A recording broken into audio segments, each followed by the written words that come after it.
Welcome to But Her Lyrics, the show where we delve into the political lyrics of songs I like, songs I wrote, or topics that I think should be a song. I'm Shawna Potter, singer and lyricist for War on Women, and your host. My guest today is Tim Spock, author of the Drunk Punk series about getting sober without gods or masters. What's unique about this episode is that Tim spoke to me from the correctional facility where he's currently serving a 15-year sentence for 2 counts of vehicular homicide. His first potential release date is in January of 2025, and I promise we get into all the details of his story in the interview, but we also talk about addiction, harm reduction, transformative justice versus punitive, who's considered disposable in our society, all things that have weighed heavily on my mind the last few years. And I think it's a very fitting But Her Lyrics episode because one emerging theme of the new War on Women album that we've been working on in 2023 is addiction, and how no matter how hard you want to work on a relationship, you can't if the other person's addiction is getting in the way and they're unwilling to work on themselves. Not to mention all the other things that can come from addiction, like, unfortunately, in Tim's case, a tragic loss of life. Now, in order to conduct this interview, I had to download an app that lets me record phone calls. So shady. I felt so shady doing this. But anyway, because of that, the quality of the sound, it doesn't sound great, but it is a great conversation. Now, was that legal for me to do? Recording a phone call from prison? I don't know. I don't think so. But please don't snitch on me. Also, I think this is the first time in my life I have spoken to someone while they were incarcerated. But I know it's not an uncommon experience, at least here in the States. According to the latest available data at the World Prison Brief, the United States has the 6th highest incarceration rate in the world. According to other sources when I Googled it, we're number 1. So clearly, it affects a lot of people. Just like you don't have to be a punk or in a touring band to have been touched by addiction in some way. Almost 21 million Americans have at least one addiction, yet only 10% of them ever receive treatment. Whether you're suffering from it personally or have seen friends or family win or lose their struggle with it, I feel anyone listening to this can get something out of this conversation. And if you tensed up and wanted to turn this off at the revelation that my guest today is responsible for the death of 2 people, I get it, but please consider sticking around to hear what he has to say. Patreon! You know what? Let's shout out our official sponsors, First Defense Krav Maga and Pupcakes and Pastries. Their links are in the show notes, and you can order fun things from Pupcakes and Pastries online for your little pup. So do that. Check them out right now. And big thanks to Melissa and my meatheads, Stefan, Zachary, Byron, Isaias, and my hunters, Andres, Tim, Kevin, and Lauren. This podcast would not exist without you, that's for sure. And your support has enabled me to have some conversations that I personally find extremely valuable and productive. So thank you. And did you all know that I'm finally on Cameo? Yeah, let's have some fun. I look forward to all your weird, funny, and sweet requests to send a personalized message to a friend or loved one, or frenemy, or your boss to tell them that you're quitting. Whatever, I'm up for anything. Find me by searching for my name on Cameo or going directly to my page at cameo.com/Shawna Potter Wow. Okay, here's my conversation with Tim Spock, author of zines like Drunk Punk, Getting Sober Without Gods or Masters. He's been in prison since 2012, and he now leads a recovery program on the inside to help other imprisoned people who want to get sober. I wanted to interview him because I think his zines fill a gap for people turned off by group meetings or religion when it comes to seeking help, and I think anytime we can remove a hurdle to getting help, that's a good thing. Interview time! Hello, this is a free call from Tim. an inmate at the Grafton Correctional Institution.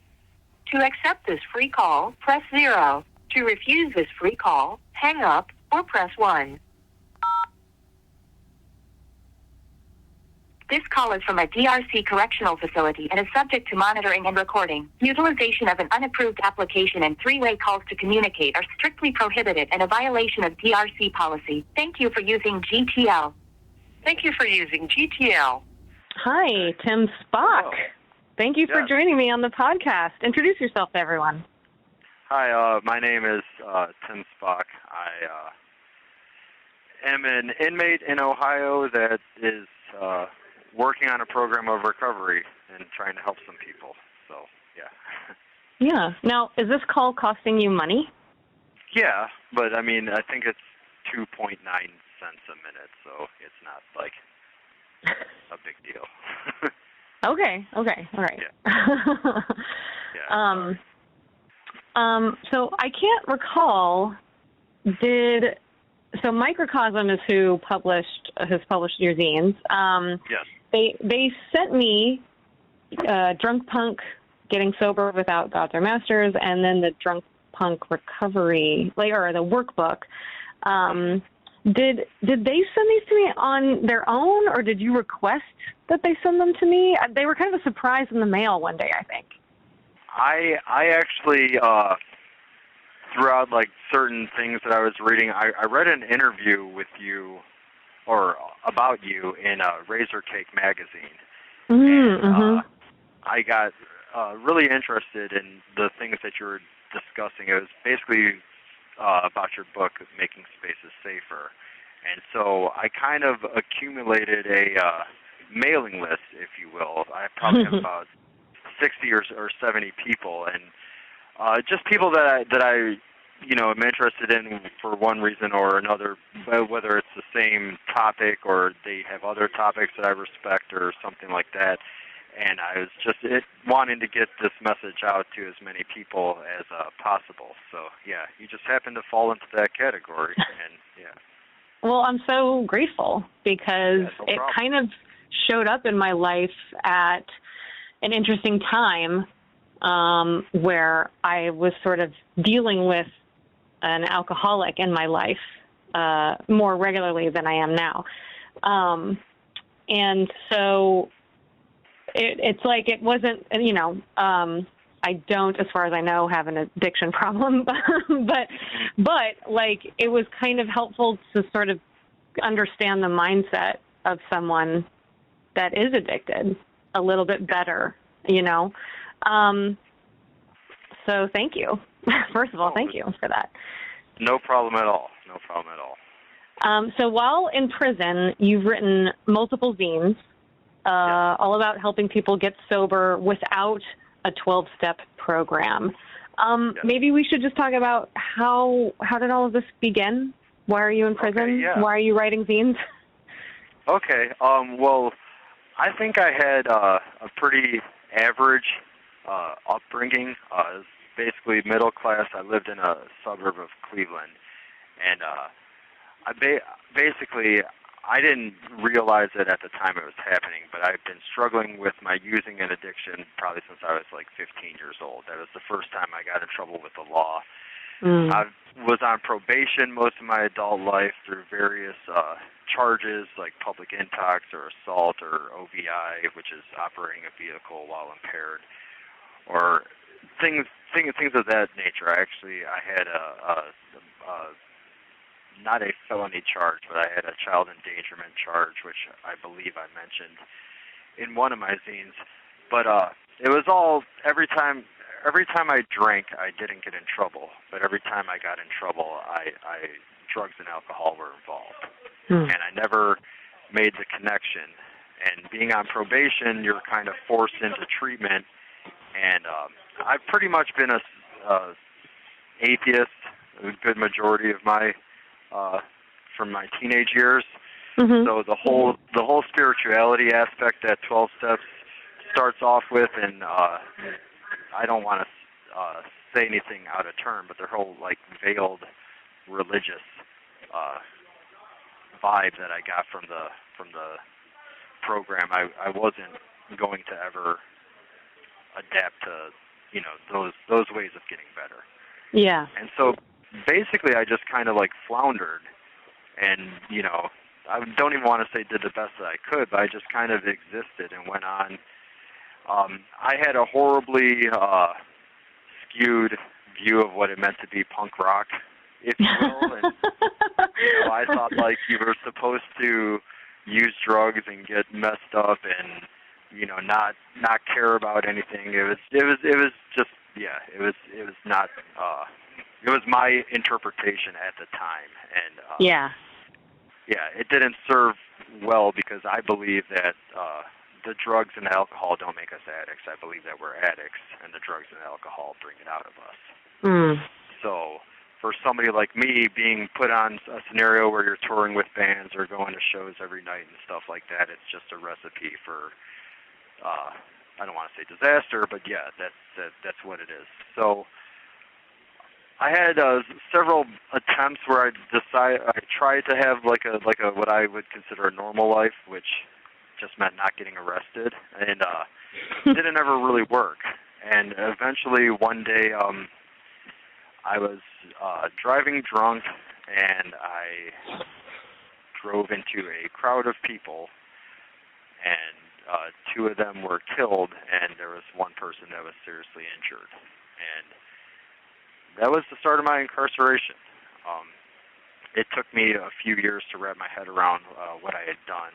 I was blaming and in denial and stuff like that, and still planning on going back to doing what I was doing before I came into prison. After this time, I was sentenced to 15 years. And it wasn't until I had some realizations through being in treatment and talking with other people that I had to do something with my life. I had to take back control of my life, or else I was going to get more of the same and continue hurting myself and other people and being taken away from people I care about and taking other people away. So I did something that was unheard of in my life, and I started to be vocal about my issues and my problems and stuff like that and asking for help, which I think that's one of the foundations of anybody getting better is asking for help. And that didn't happen until you were already in prison for a while? Yeah, I was always, this is going to sound kind of corny, but I was always a good inmate. I've been sober. I haven't even smoked a cigarette since I've been off of the streets, and but I still wasn't doing anything to better my life. And when I say better my life, I don't mean improve my situation. I just mean becoming a better person, living the ideals that I claimed that I had. Like, I believe I always had a good sense of what's right and what's wrong and what's just, but I wasn't living the way that I thought that I was.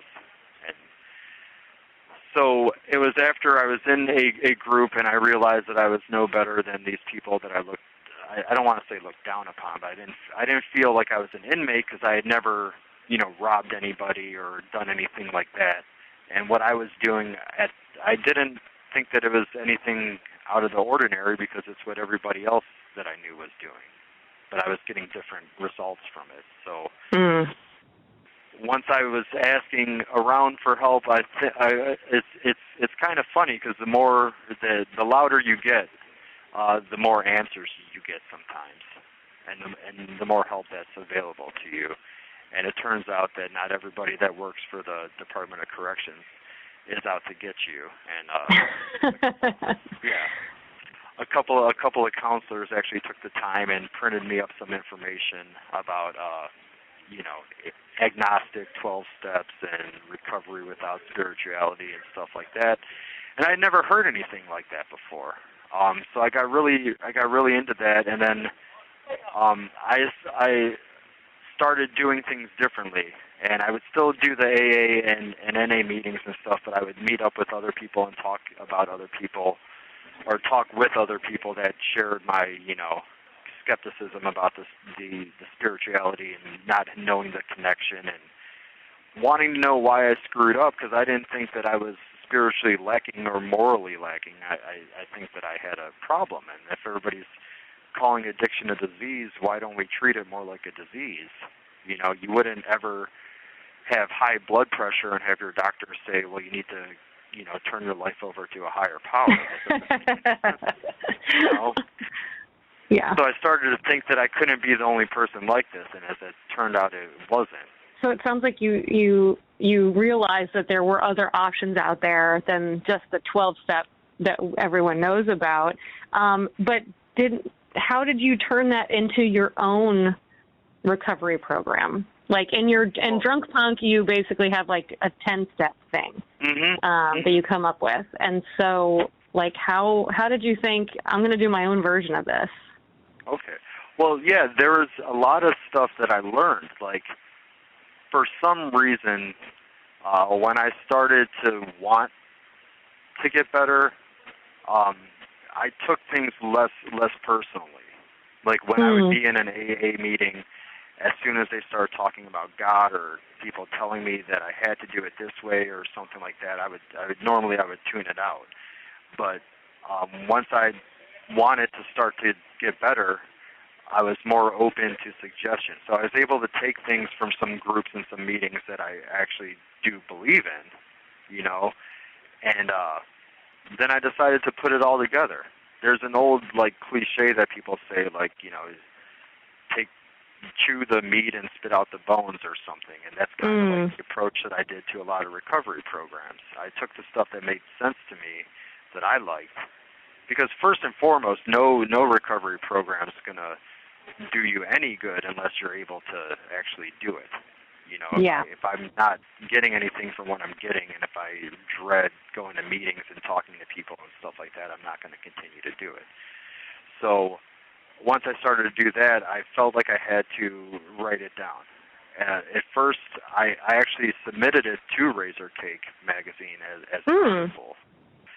And they said that they were interested in it, but they couldn't guarantee that it would be in the print version, but they might put it online. Well, I don't really have online access, so I don't know if it ever did make it online or not. I'll look it up. I'll look it up and put it in the show notes. Yeah. So I'm not sure if it ever did, and it was just like, and you know, I have limited resources while I'm incarcerated, and it was like a handwritten 3-page thing, and that's all it was. I mailed it into Razor Cake, and Daryl got back to me and said, you know, do you have somebody that could submit this to us? Here's the formats and stuff like that, and I had my brother-in-law do it.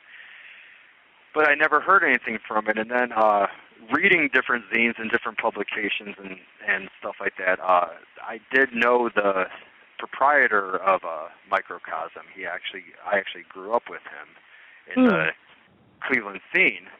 He had moved to Portland, and I hadn't heard from him or even thought of him in probably like 20 years or so. And so I mailed it out to him, and I said, hey, Joe, I don't know if you could use this. I know it's not like enough to stand alone, but if you want to throw this into a project that you have or anything like that, you know, go right ahead and do it. And he got back to me, and he wanted to turn it into a zine. So they assigned an editor, and I would write stuff and mail it to Microcosm, and then they would edit it and type it out and ask questions like, you know, what were you experiencing in this moment? You know, can you go deeper of what was going on in your life at this point and stuff? And I'd write it, and we would do a back and forth via mail, like regular snail mail. Yeah. And so it was a whole process. I actually switched institutions that I was in, like about halfway through it too.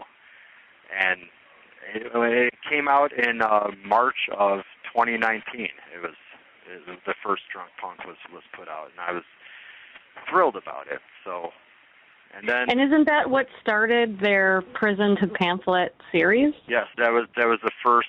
That was the first in the series, and in the beginning, Joe wrote an editor's note in the beginning of my zine. I'm not sure if it was in any of the other ones, but it said, you know, that some, you know, there's things to learn from everybody in life, and especially in the criminal justice system, if we shut out and judge everybody on the worst moment of their life, you know, then we're missing out on some, you know, truly talented and maybe some caring people that could help other people, you know. And I don't ever want to, like, put myself up there and say the old, you know, well, if you could just learn from my mistakes or whatever, because not everybody learns that way, you know. So it was really cool that he got that started. And there was actually another person that I was incarcerated with that put out a zine too, through the Prison to Pamphlet series too. Cool. So I thought that was really cool too. I mean, it definitely mentions in that introduction, you know, that maybe the idea of publishing someone's story who's in prison for killing 2 people, like, that might not sit well with a lot of people. No, and to be 100% honest with you, Shawna, like, it's I never want to put myself out there, and I hope that it doesn't come across like this, but I never want to put myself out there as I'm a victim in any way because of the situations that I've caused. But it is something that I deal with, like, on a daily basis.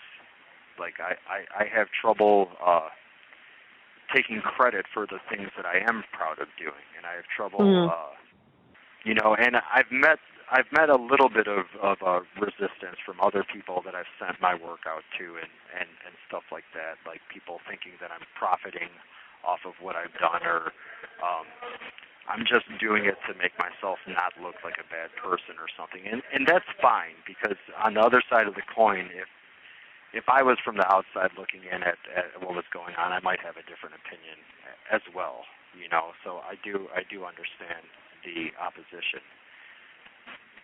But at the same time, I do think that there's something to be learned from people. Not everybody has to experience a catastrophe or a tragedy to learn a lesson. Yeah. No, and I think especially as punks and just, you know, touring musicians, but not even just that, like, there's addiction in almost every family, you know, like, it's a really common thing in people's lives, whether they're personally affected by it or someone they know is affected by it. So I do think any way that we can get people to get help if they need it is good, you know. And as an atheist, as a fellow atheist, your series really speaks to me. I do find that I'm able to ignore the God stuff when I attend my group meetings for the friends and family of alcoholics. Yeah. I kind of use the universe in general as my higher power. But I'm also older. Like, I don't know if I tried it when I was 20, if I could have standed it just on principle. Yeah. And I also don't have any trauma around religion or anything. So I can see how for some folks it's a non-starter. So do you think, I mean, I don't know. Can you speak to just, like, the fact that if there's any barrier at all to getting help, well, then less people are going to get help? Or what is it about AA, like, you just couldn't get past the God stuff? Like, was there ever a world where you could have gotten past it, I guess? I don't think that that ever existed, because I like to say, like, you know, why do some people not like strawberry ice cream? It's just because you don't, you know? So, like, you I don't know if that makes sense to you, but that's the way that I would look at it. And like, if that just never was going to make sense into my mind, and the whole do you think it was an excuse to not get help? See, I have thought of that, and I think that I wish I could have had these revelations, you know, a long time ago. But I don't think that it was an excuse, but I do think that there were things that I could have done. Like, there's no reason that what I'm experiencing, I couldn't have experienced it before. Like, I was just so kind of like you said, like, when you're a younger person, I'm 46 years old now. So when you're a younger person, you kind of have that, you know, I don't have to worry about it. I'm invincible. You know, I'm smarter than everybody else. You know, you can't tell me what to do. Well, not everybody, but that's the kind of attitude that I have. And I use that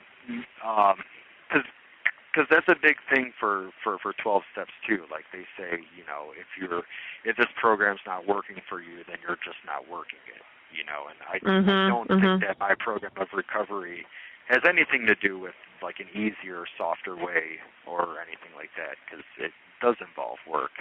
And a lot of the principles that I use are the same ones that were in the 12 steps.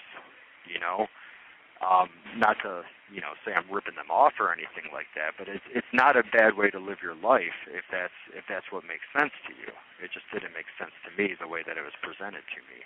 And there's other things going on now that I came involved with, like peer support and like medically assisted treatment and stuff like that I'm in love with, basically. And I think that if recovery was presented differently to me, then I may have been more open to receiving it, if that makes any sense.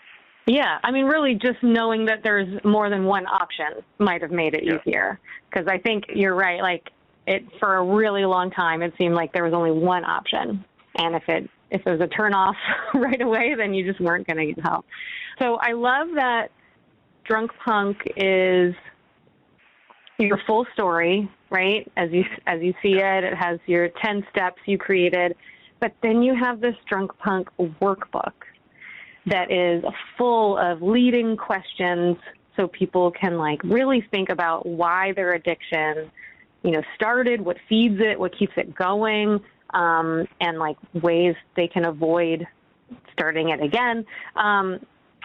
So I love that you are acknowledging that people need to understand that stuff, all the stuff that you're trying to drown, that you have to face it in order to have a real chance at getting sober. So can you talk more about that?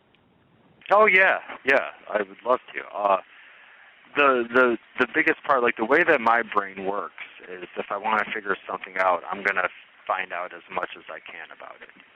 Like I'm not the kind of person where if I wanted to, rebuild a car engine, I would just get my tools out and just start tinkering. Like I would go and research, that just makes sense to me.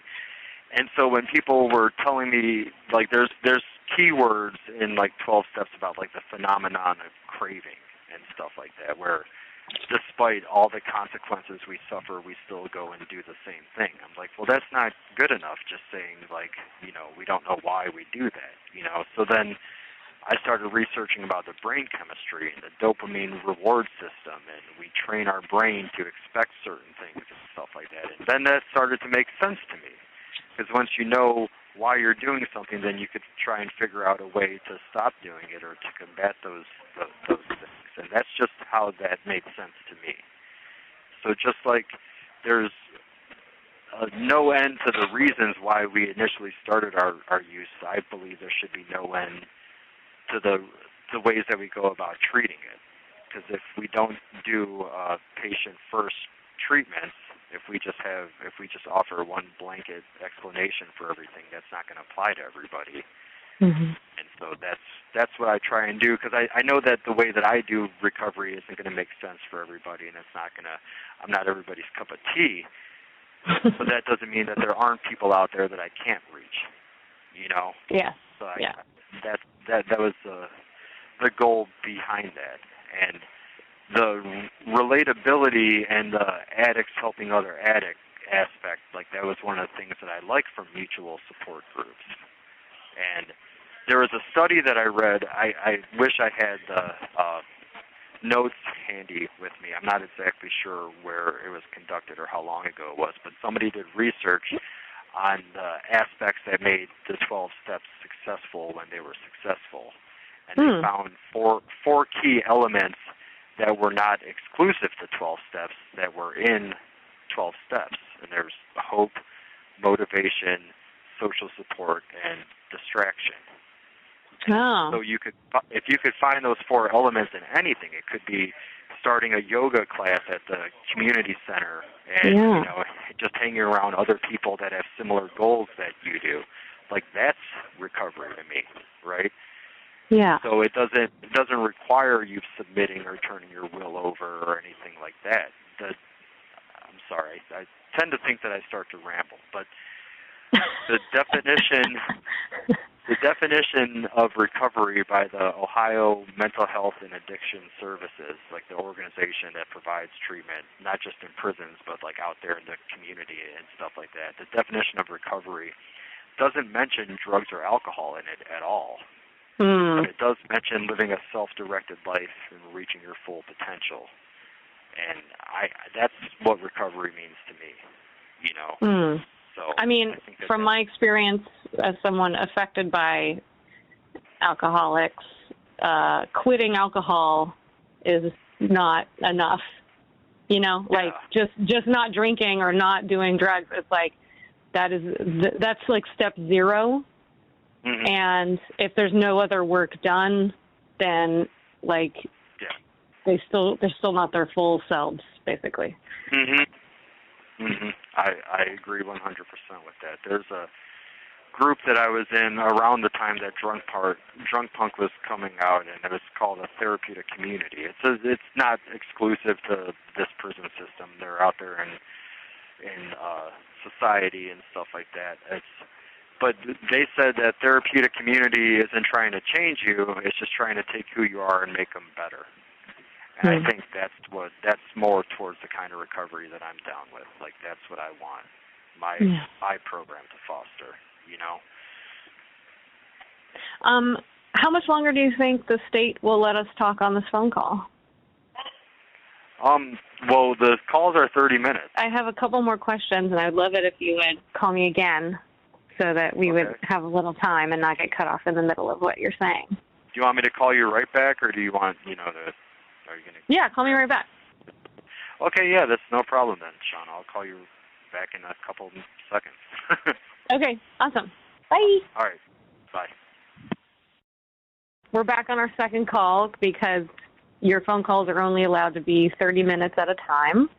They were actually 10 minutes when I first was locked up. Really? So things I've got, they were $5 and 10 minutes. Wow. So, yeah, things have gotten a lot better. Wow. Actually, can you give us like a little glimpse into what your day-to-day is like? Okay. And how long have you been in prison? I've been in prison since 2012, a little bit over 11 years.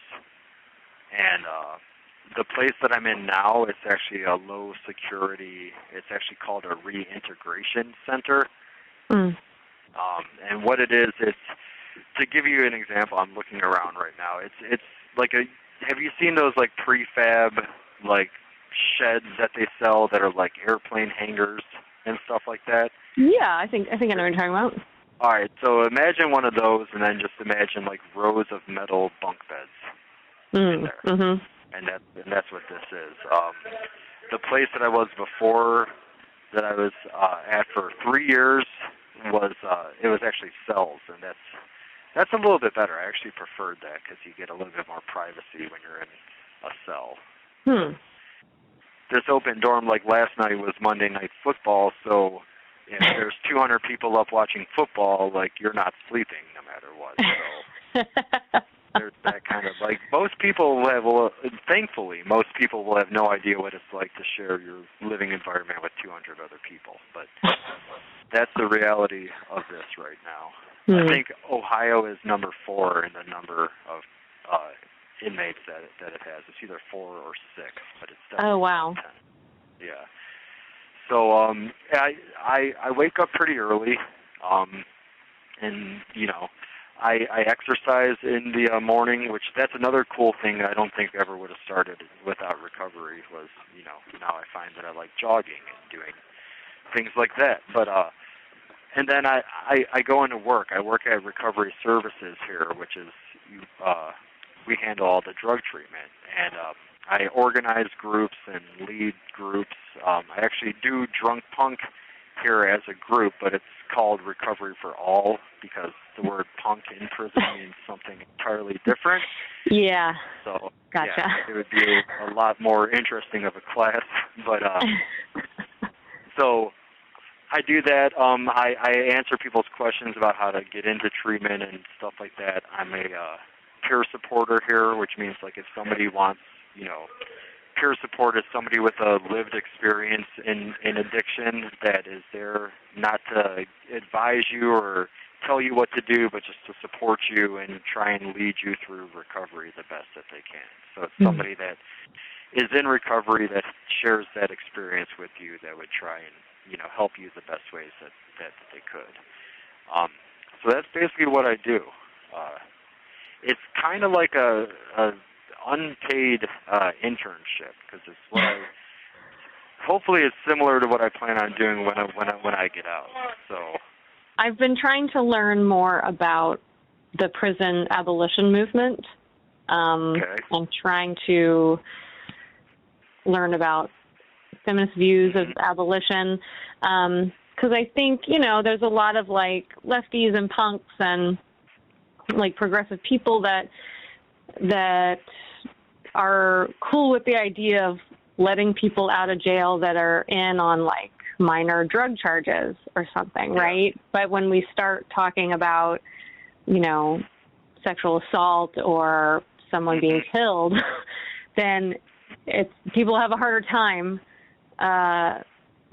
stepping away from the carceral nature of our society, So I've just been thinking more about punishment versus accountability and learning what I can, trying to unlearn the stuff that society has taught me. So I'm curious, from your vantage point, though, how do you feel about those ideas? Do you think that prison is the only way you would have become sober, that it was necessary? And then I also kind of want to know your thoughts. Do you know if your thoughts compare to what you know of your victims' surviving family members' thoughts on justice? Exactly. That's a really interesting question, and I'm really glad that you brought that up. So I used to say that if it wasn't for prison, I don't think that I would have gotten sober. I don't 100% agree with that now, because I believe in the way that. See, the funny thing is with my writing is that, like, the book that just came out, or the zine that just came out, Why Do I Get High? I wrote it two years ago. So, like, I'm like a total nerd. And what I kind of alluded to in our brief conversation yesterday is I do have a lot of time to get to nerd out on, like, things. Yeah. So my views are constantly, like, evolving. And I do believe, and there was an article that I quoted one fact from in my last zine from the Washington Post about how the price of incarcerating people is actually costs more than the price of prevention.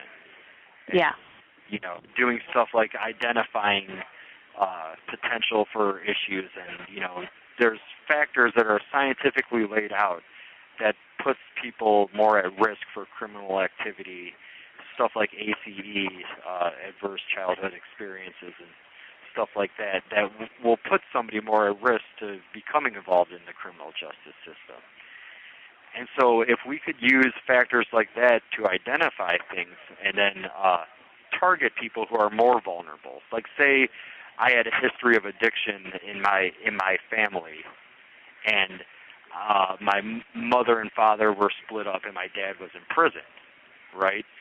If we could identify such risk factors, which this might sound a little absurd, but if we could identify certain risk factors and we could treat people almost preemptively, or see what attention we need to bring to people, as opposed to waiting for somebody to get into a situation with the criminal justice system and then try and rehabilitate them. Because I could throw stats out, like, all day, how, like, 11% of people in prison that identify with a substance use problem receive treatment. So if only 11% of the ones that need treatment are getting it, then obviously what we're doing is wrong. So, like I started to say, the way that I've been viewing things lately is everything we know about addiction and the criminal justice system is we need to forget it. we need to forget it, and we need to come up with better ways to do it. I've been my previous cellie. I don't think I'm violating any confidentiality or anything, but the person I shared a cell with before I came to this place, he was doing 30 to life. So who sets these standards of when it's okay for somebody to come back to society? You know, like what's Yeah. going to happen after 20? What's going to happen after 30 years that couldn't happen after 10 years? You know. Right. And so when you're explaining to somebody, especially, don't even try and talk to any employees of the criminal justice system about this. But when you're trying to explain to them, you know, like these like crazy concepts about actually like helping people so that they don't come to prison and stuff like that, like nobody wants to hear it, because although I don't blame anybody for putting me in here, Right. I take accountability for what I've done that led me to where I'm at now. I do acknowledge that, you know, this is an industry. It 100% is. So they make laws and they do things that make absolutely no sense to continue it going on. And it's under the guise of help and safety, but I don't really believe that it always is. And it's reactionary instead of preventative. That's exactly. Yeah, that's the point I'm trying to make. Do you know the thoughts of your victims' surviving family members around your incarceration, or? I haven't personally been in contact with them. One of the families at the time of my trial, they said that they forgave me, and they said that it was the gentleman's brother, and he said that his brother, you know, lived a great life and was, you know, in a better place now, and he's with whatever was supposed to happen with him. And the other family, the father was, and had every right to be, but was very upset, and he has been on television. In 2017, they interviewed him. They did a special on the news here in Cleveland about multiple OVI offenders, and they chose to interview him, and he said that he realized that it was a disease, and he said that he forgave me. Now, forgiving doesn't mean that he would be okay with me being free or anything like that. It's just that right. he understands. And it's more for him. You know, it's for them, not for you. Yeah. That's the biggest thing. I wanted to bring that up in your book that I read. That was one of the hugest things that actually helped me along with my recovery, is the whole section about apologizing. Really? Because, wow. Oh yeah. Because in 12 steps, you know, I don't know. Well, you're kind of familiar with 12 steps. I know a little bit. Yeah. You're supposed to make amends with those that you have harmed, right? And it purports that in 12 steps that you're doing that to relieve your guilt and to, you know, free yourself from the burdens of, you know, what you've done. But then in making spaces safer, you brought up a great point about how your apology should be about the person that you offended. And I'm not going to, you know, even try and, you know, pull lines from it because you said it so well. But it really was profound, and I use it a lot when I talk about apologizing. Wow. I just wanted to bring that up, and thank you. Because I do agree with you 100%. Like if I'm just going around to relieve my guilt, then, you know, who's that really helping? But I'm sorry for the harm that I caused other people. I'm sorry for what they had to go through because of me. You know, I think that you hold yourself accountable a lot more when you view it like that. And yeah, that was really cool. Yeah. Well, thank you so much. That's cool. Are there any resources that you want to share with anyone listening, or any upcoming news? Can people follow you on socials? Yes. I do have a Instagram page.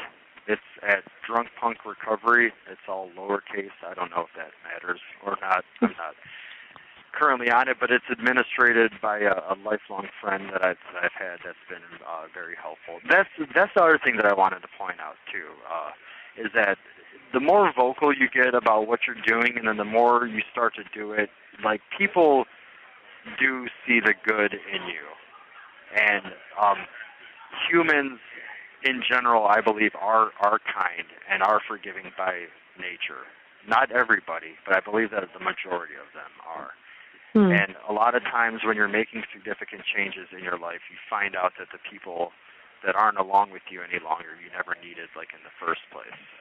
So the hundreds and hundreds of friends that I met, like, throughout the first 34 years of my life, I probably could count on both hands the people that I call a friend now. And I like it this way more than I did the other way. I don't know if that makes sense. Yeah. But anyway, yeah. So yeah, if anybody would like to follow me on Instagram, my writing is available at Microcosm Publishing. I also I have 3 other manuscripts that they have that eventually will come out. If anybody wants to contact me, you could just find out through my social media. And other resources that I want to point out, if anybody in the Cleveland area needs help, there's an organization called White Butterfly. It's a nonprofit that was started, and what they do is they help put people in touch with recovery centers, and they have a number that you could call. This is the coolest thing that I ever heard, Shawna. There's a number that you could call that White Butterfly has, that if you're going to use and you're alone, you could call this number and somebody will stay on the phone line with you. And if you become unresponsive, they'll call the paramedics to come and make sure that you don't overdose and die. I've heard about programs like that. It's great. Also, I want to call out, I'm not all that familiar with it, but I really dig what I do know about it. It's a Sidewalk Project. It's in Los Angeles. Yeah. And they're a harm reduction group. I'm all about harm reduction right now. That's where mine is, because I do believe that drugs aren't going to go away, and we need to keep people safe, or as safe as we can and as alive as we can, to give them the opportunity to get better. So. I think Stacy D from Bad Cop is involved with the Sidewalk Project. Yes, so that's a punk connection right there. Exactly. Yeah, it's kind of neat, because when all these things exist, but you don't, like, you walk around, especially when you're using or self-absorbed or thinking about the wrong things. All these things exist, and if you don't take the time to actually look around and see that they're there, you're never going to be able to take advantage of them. And I think that is great.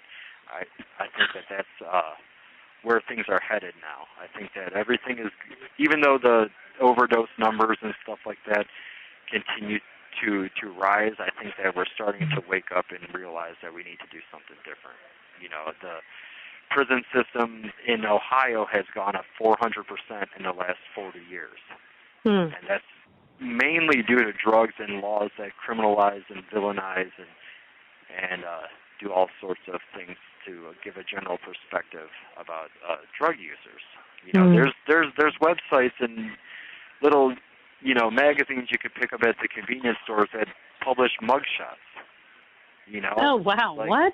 To make fun of people. Why do we need that? Why do we need people to have help having preformed opinions about, the people that we should be thinking about how we're going to help them to become better? I think it's just an ugly and gross thing that we do. So I do think that there is good out there, and you just have to try and find it. So. Well, that's a lovely place to end it. Tim, thank you so much for joining me on this podcast. This was my first phone interview, my first interview talking to someone in prison, and it's been a pleasure, and just thank you for doing what you do to just help people, try to help people. Okay, well, yeah, thank you for taking the time and helping me hopefully reach a few more people.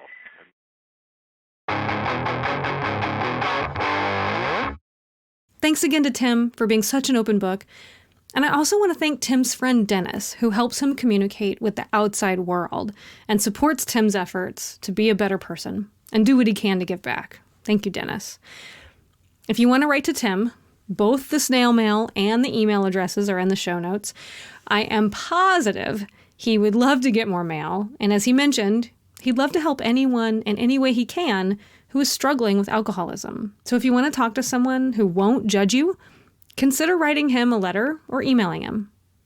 Something I found out kind of recently from my dad, who's been sober for over 25 years, is that it's frowned upon to mention 12-step programs that are meant to be anonymous by name in the press or media. And I guess this podcast qualifies as media, so real talk.